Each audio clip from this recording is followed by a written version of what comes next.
It's so important to have a centralized hub where students can go and have the majority of their needs met in one particular place.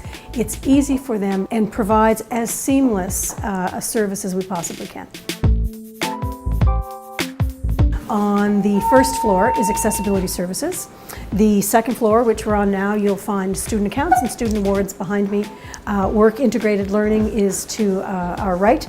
On the third floor, you'll find the admissions offices and the registrar's office. On the fourth floor, you will find first year advising, recruitment, and the international student office. And on the fifth floor, you will find student affairs and the Maui Center.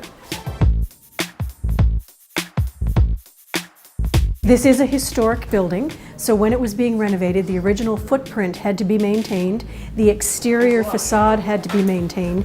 So what you're looking at is a building built in 1917 that on the outside looks reasonably like it did then, but on the inside has been completely transformed.